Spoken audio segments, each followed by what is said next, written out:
नमस्कार। फिर से हाजिर हूँ एक नई कहानी के साथ में। मैं हूँ राज। आप देख रहे हैं हाईवे हॉरर स्टोरी। दोस्तों, आज की जो अपनी आप बीती बताए हैं उनका नाम अनिल है। अनिल झारखंड के रहने वाले हैं। हाँ, इनके साथ में जो ये घटना घटी थी उनके ससुराल में 2013 में। तो क्या हुआ था इनके साथ में, क्या घटी थी घटना, जानने के लिए चलते हैं आगे की कहानी में। लेकिन दोस्तों, अगर आप मेरे चैनल पर पहली बार जुड़े हैं और अभी तक मेरे चैनल को सब्सक्राइब नहीं किया है तो प्लीज़ जल्दी से कर लीजिए और साथ में बेल आइकन को भी दबा दीजिएगा। तो शुरू करते हैं आज की कहानी। दोस्तों, मेरा नाम अनिल है। ये घटना मेरे साथ 2013 में घटी थी मेरे ससुराल में। मेरे शादी को लगभग 1.5 साल के बाद मैं अपने ससुराल गया था। वैसे तो मैं भी देहात का रहने वाला था, लेकिन अब मैं शहर में नौकरी करता था। मेरी पत्नी, मेरा माँ बाप शहर में रहते थे।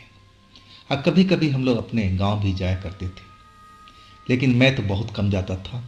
मेरी माँ, मेरे पिता वही जाया करते थे गांव के घर में।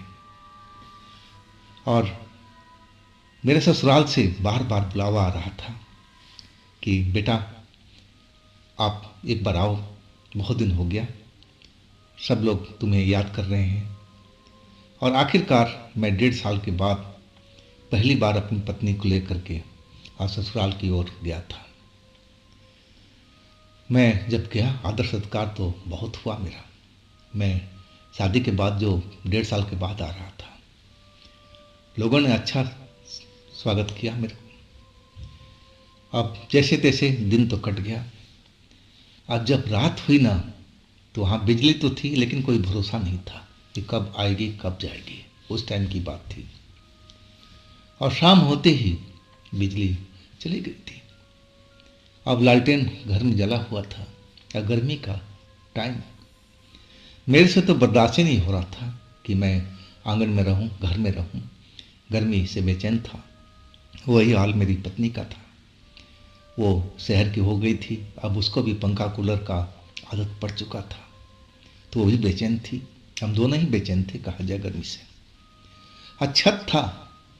जब हम छत पर जाने लगे तो मेरी सास कहने लगी, नहीं नहीं बाबू, ऊपर नहीं जाना। मैं चौंक करके बोला, अजी छत है, सब कुछ है, तो छत पर चलते हैं ना। अब हवा तो आएगी ठंडी ठंडी बाहर से, और ऊपर ही सो जाएंगे जब तक बिजली नहीं आएगी तो। लेकिन मेरी सास, परिवार के लोग सब मना करने लगे। मैं जब सही ढंग से उनसे बातचीत किया कि आखिर माजरा क्या है, क्यों आप लोग मना कर रहे हो, तो मेरी सास ने बताया कि बाबू, हमारी छत के पीछे जो देख रहे हो ना खेत है, और उसमें बांस का जंगल भी है, कुछ और भी पेड़ लगे हुए हैं, और रात में उसमें चुड़ैल घूमती रहती है। अगर आप लोग छत पर जाओगे तो वो चुड़ैल आपके पास पहुंच जाएगी। मैं उनकी बात सुनकर के हंस पड़ा था। कितने अंधविश्वासी थे ये लोग। मेरी जो हंसी थी रुक नहीं रही थी। लेकिन मेरी पत्नी मुझे डांट रही थी, कह रही थी कि ये क्या हंसे जा रहे हो, मम्मी जो कह रही है बात बिल्कुल सही है, मैं भी जानती हूँ ऐसा ही यहाँ पर होता है। लेकिन मैं अपनी पत्नी की बात पर भी हंसने लगा था। मैं कहने लगा कि माँ बेटी दोनों अंधविश्वासी हो। अरे आज के युग में भूत प्रेत कहीं होता है? साइंस का युग है, विज्ञान का युग है, दुनिया कहाँ कहाँ से आगे बढ़ गई है, और तुम लोग वही पुराने अंधविश्वास में जुटे हुए हो। अब मैं उनकी बातों का दरकिनार करके छत के ऊपर चला गया था। अब जब मैं गया तो कुछ देर के बाद मेरी पत्नी भी आ गई। जब पत्नी गई तो मेरी जो साली थी वो भी आ गई। अब 3 लोग, हम लोग छत पर बैठे थे, बातचीत कर रहे थे। ठंडी का झोंका चल रहा था, हवा का, लेकिन बिजली का अब भी पता नहीं था। अब जो खाना पीना था हमने छत पर ही खाया, क्योंकि नीचे जाने का तो मेरा हिम्मत ही नहीं कर रहा था। अब चारपाई तो ऊपर ला नहीं सकते थे, तो चटाई लेकर के ही छत पर बिछाया, कुछ बिस्तर और डाले नरम सा। अब मैं बोला कि अब हम तो यहीं सोएंगे। अब मैं अपनी पत्नी को बोला, तुम्हें डर लग रहा हो ना, तो तुम दोनों बहन नीचे जाओ। मैं अपनी साली को ही बोला, लेकिन वो दोनों वहीं रुकी रही। मैं बार बार बोलता रहा कि आप जाना है तो नीचे जाओ, आराम से जाके घर में सो, लेकिन वो लोग भी हमारे साथ जुटे रहे। और आखिरकार रात के 11 बज गया था। चांदनी रात थी, आसमान में चांद निकला हुआ था।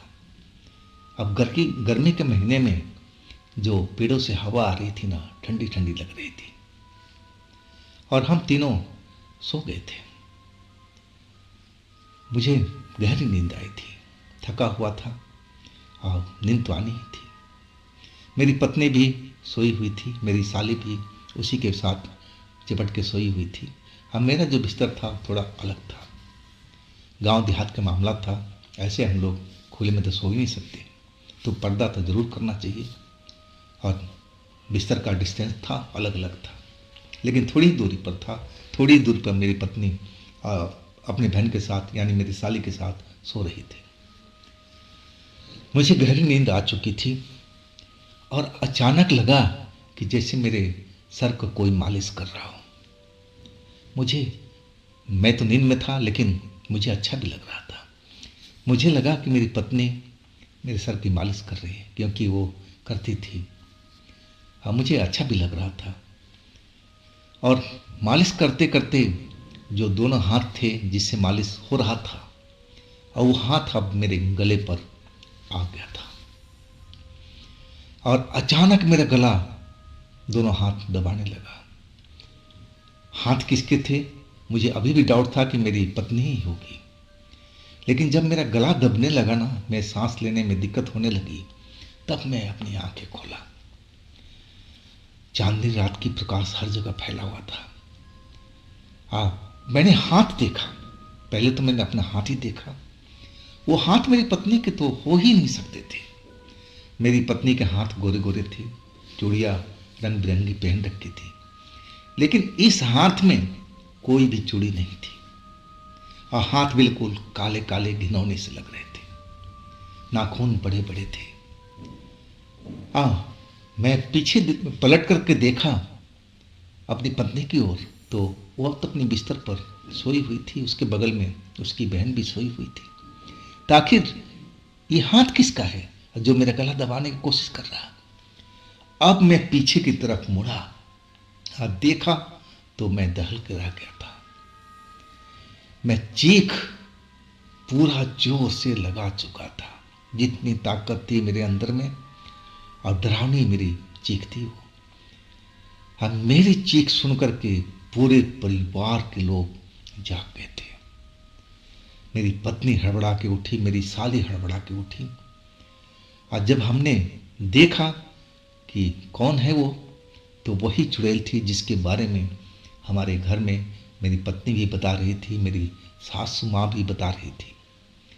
वैसी ही शक्ल थी जैसा उन्होंने हमें बताया था कि ऐसी चुड़ैल पीछे जंगल में रहती है, बांस के जंगल में। चेहरा बिल्कुल भयानक था, काला कलूटा चेहरा, सफ़ेद कपड़ों में फटे कपड़े थे उसके। अब बड़ा ही भयानक रूप था। अब जैसे ही घर के लोग इकट्ठा हुए चिल्लाना शुरू किए, वो मेरी गला छोड़ करके छत से नीचे कूद गई थी। और इसके बाद हम लोग सीधा नीचे भाग करके आए।